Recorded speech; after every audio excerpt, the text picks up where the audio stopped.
More about just how powerful last night's storms were in Kaukauna. The Kaukauna police chief held a news conference about an hour ago. John Mannion says that about 50 to 60 homes were damaged, some more extensive than others. They say it was a tornado that went through the area. Mannion also says a church was damaged. Most power has been restored, and Chief Mannion talked about how folks were alerted.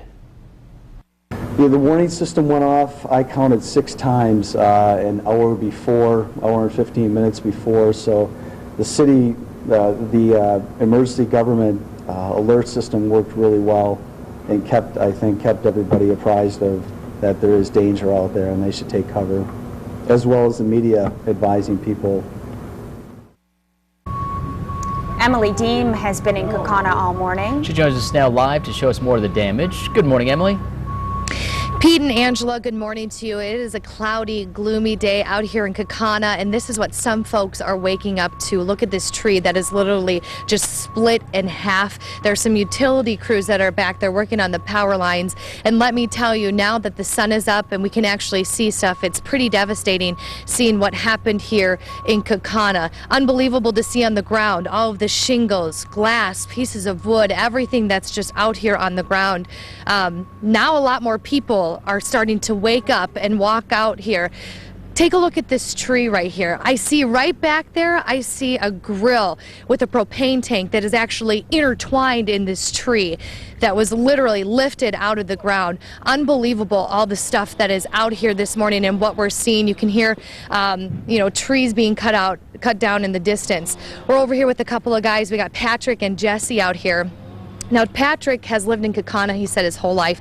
Jesse just moved here about 4 years ago. Patrick, tell me where you were last night. I was just in my house, and I was outside watching the weather, and all of a sudden I saw sheets of rain come, and I told my parents, I'm like, it's here.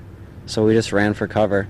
And then when everything was over, I went around and took pictures last night for an hour. Now, we're on 8th and Main. Tell me how far away you are from where we live. Tell me where you live and how far it is from where we are right now. I live on the corner of 10th and Metoxen, which is 3 or 4 blocks east of here. So the end of the storm was a block from my house.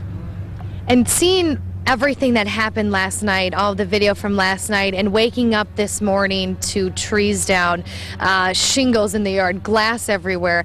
Jesse, you're saying you just moved here, 4 years ago. To experience something like this, how does this affect you? Well, it's certainly, it's humbling for sure.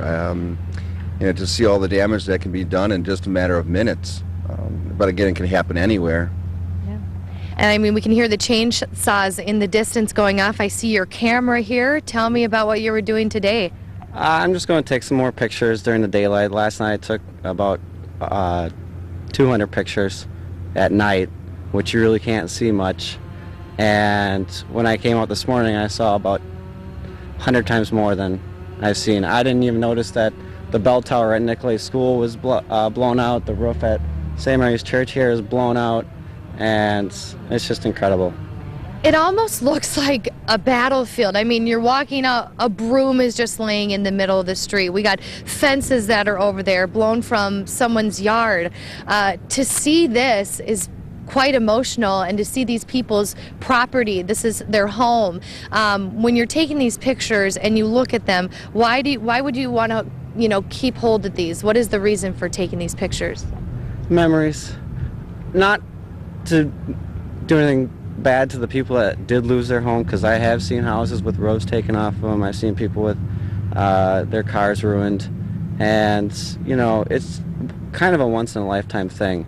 I don't know how many times a tornado is going to come this close to where I live again, and it's nice to document it and just know that something like this can happen, and you've seen it.